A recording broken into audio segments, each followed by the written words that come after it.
E agora, gente, nós vamos falar aí sobre os cuidados com a higiene bucal. E a nossa convidada é a dentista, né, Ana Paula Ouro. Ela está aqui para tirar nossas dúvidas e as dúvidas de vocês também, como eu falo que é importante aí a participação de vocês, né? Então, se vocês quiserem mandar aí suas perguntas através do nosso WhatsApp, é o 45992544747. Bora interagir com a gente? Boa tarde, Ana Paula. Seja bem-vinda. Muito obrigada, boa tarde. Tudo bem? Tudo joinha. E eu quero saber as informações aí que você trouxe pra gente, né?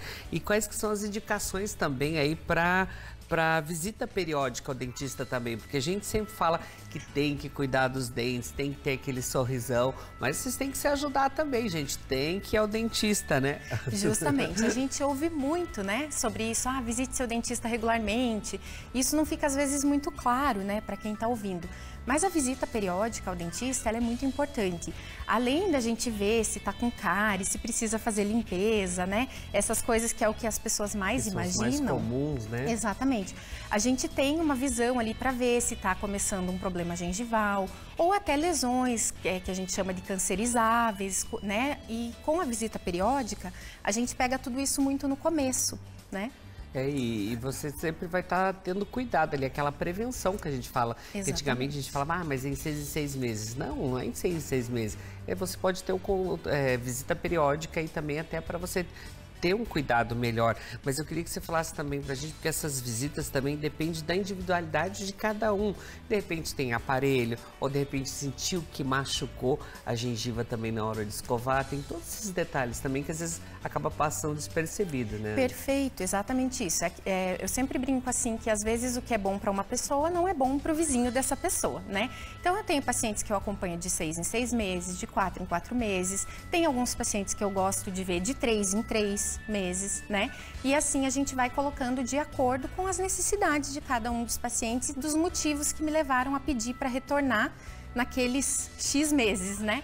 Normalmente fica entre 3 e 6 meses, né, esses retornos, mas é determinado pela condição bucal de cada um dos indivíduos e do que eles precisam manejar ali na saúde bucal deles. E é até importante, né, essas visitas aí pela questão de diagnóstico de doenças bucais, né? Até um desses assuntos vai ser no próximo bloco, que é a ATM, que a gente vai conversar com o doutor aqui também. Então, são várias doenças que estão ligadas ali também. Por isso, essa importância, né? Isso, a gente costuma falar, né, entre nós dentistas, que a boca não está fora do corpo, né? Uhum. Ela faz parte e muito da saúde geral do indivíduo. Então, assim, tem que estar mastigando bem, né? A digestão começa na boca. Então, vários fatores associados que levam a gente a querer acompanhar o paciente aí de pertinho. Até eu estava vendo uma matéria essa semana na TV da importância da higienização da língua. E às vezes as pessoas não dão tanta importância para isso, mas é importante sim. E através dessa higienização você pode perceber até algumas outras doenças também, né, Ana Paula? Isso, justamente. A importância da orientação, né? Então, o paciente que de repente tem uma certa dificuldade ou que às vezes acompanha aí há um tempo e nunca ninguém ensinou ali, letrinha por letrinha, como faz para escovar o dente, que peça, né, orientação para o seu dentista de como fazer, porque é dali que ele vai colher uma saúde bucal melhor. E agora eu queria que você falasse até para a gente sobre a importância também do fio dental, para usar ele corretamente, que tem um jeito certo para usar, porque senão a pessoa pode acabar machucando a gengiva também, naquela correria lá tudo. Exato. Certo, Fio dental, assim, gente, todos os dias, em todos os dentes. Não tem negociação, tá? É o fio dental que limpa ali onde os dentes se encontram e a escova não alcança. Então, para prevenção de cárie interproximal, que a gente fala entre os dois dentinhos, né? Para prevenção de gengivite, para não acumular alimento e ficar ali perto da gengiva, nas laterais do dente. Então, assim, isso é só o fio dental que faz. Então, não tem muita negociação não, tem que usar. Porque também tem uma indicação de uso correto aí, de você estar usando o fio dental, né? Isso, se você... Na próxima vez eu vou trazer uma boquinha para mostrar, um jeitinho certinho. Que ela me ensinou já, tipo um X ali, para pegar bem isso, que você passa encostando na lateral de um dentinho e depois encostando na lateral do dentinho que está do lado, para evitar de... Porque muita gente na correria faz assim, tec, tec, tec, tec, tec, vai tec, batendo, assim, né? Vai só passando, só batendo. E não é assim, na verdade você tem que limpar a superfície de uma das laterais e depois limpar a superfície da outra lateral. E até a pessoa que acaba limpando rapidinho assim pode machucar a gengiva e sangrar ali. E se acontecer isso, o que a pessoa tem que fazer? Se machucar no fio dental, logo essa gengiva deve se recuperar, a menos que a pessoa fique machucando.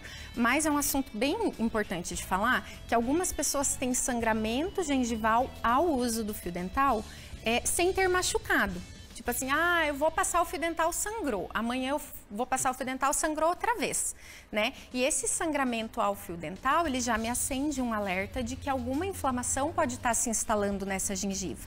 Então, o paciente que tem sangramento gengival, ele precisa também passar o fio dental. E tem que ficar atento a isso aí também. Exatamente, senão o paciente, ele não passa porque sangrou.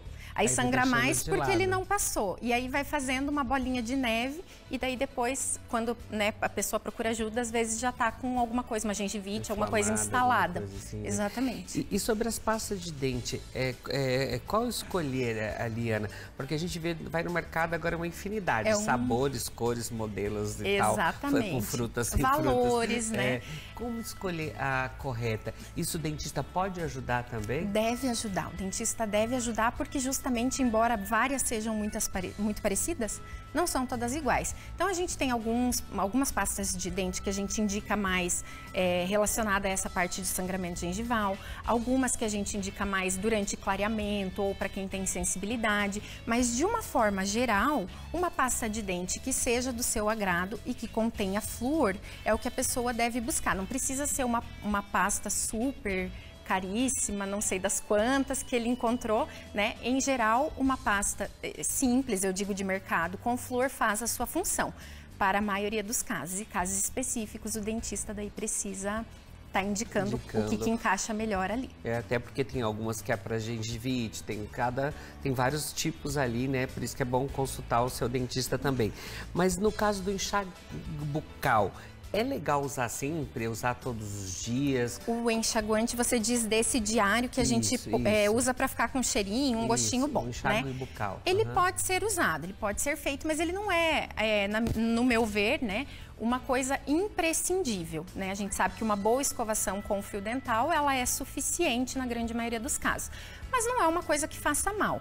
O que as pessoas têm que cuidar é não utilizar no uso contínuo enxaguantes medicamentosos, né? Ou que contenham substâncias que só podem ser usadas por um determinado período, né? Tem alguns enxaguantes que a gente usa, por exemplo, quando o paciente tem algum problema gengival, periodontal, que devem ser usados ali por 10, 14 dias e não devem ser feitos como uso contínuo. Então, cuidar sempre nesse sentido de respeitar o intervalo. Mas esses, assim, de mercado, sabores, enfim, pode ser usado. E já quanto a escolha da escova de dente, a gente sabe que tem a macia, tem a mais firminha, tem o tamanho também da cabeça dela ali para escovar. Isso também é importante cuidar? Isso é importantíssimo, sabe que às vezes a gente percebe um acúmulo de placa muito grande num paciente que você acompanha, de repente ele chegou com bastante placa para revisão, né? E aí você pergunta, você mudou a escova, né? Então, assim, tanto que quando o paciente agenda comigo, eu peço para ele me levar a escova. Porque que vão tudo arrepiadinho, tipo uma vassourinha. Mas eu prefiro, Não prefiro a escova arrepiadinha, mas eu prefiro que a pessoa me leve uma escova que ele está usando do que às vezes passa no mercado e me leva uma escova nova. Tipo, escolhi essa aqui. Mas não, eu quero ver a que está em uso, porque se está muito arrepiadinha, me acende o alerta de que ele pode estar fazendo muita força para escovar, né? Então, ou que aquela escova é muito grande, a cabeça dela é muito grande para aquela cavidade bucal, não está conseguindo chegar nos dentes do fundo. Então, de forma geral, para a maioria dos casos, uma escova macia ou extra macia, né, para não agredir durante a escovação, o cabo reto, né, e que seja trocada com frequência. E agora, Ana Paula, assim, para quem usa aparelho, quais que seriam as orientações de higienização correta? Porque a gente sabe que ali escova não vai ajudar, né? Exatamente. A escovação tem que ser basicamente impecável, né? E o fio dental com o uso ou sem do passa-fio, né? O passa-fio é um facilitador para quem usa o aparelho ortodôntico ali convencional e precisa ter cuidado redobrado. O aparelho, ele funciona como o que a gente chama de uma coisa que está retendo a placa bacteriana. Ele é mais difícil de limpar do que uma superfície lisa do dente, né? Então, quem usa aparelho tem que prestar atenção. E falando das visitas frequentes, né? É comum que aconteça que eu, por exemplo, acompanho um paciente de 6 em 6 meses, aí o paciente coloca aparelho e de repente eu preciso vê-lo de 4 em 4 ou de 3 em 3 para não deixar a peteca cair.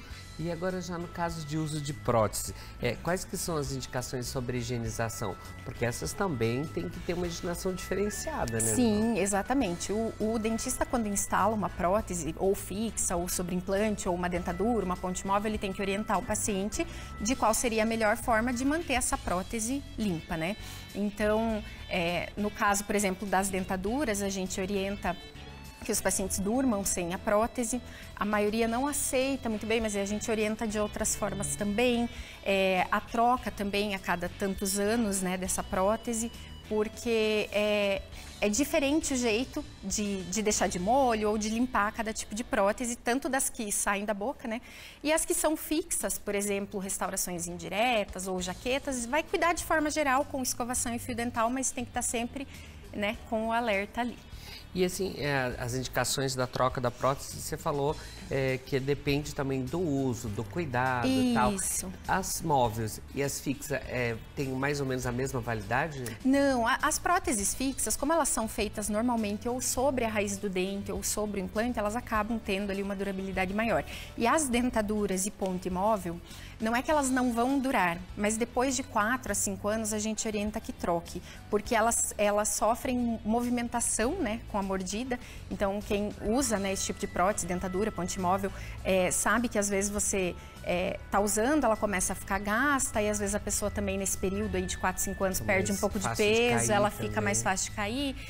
Tem a questão também de alguns pacientes que a gente precisa orientar que troque, às vezes até antes disso, por uma questão fúngica, né?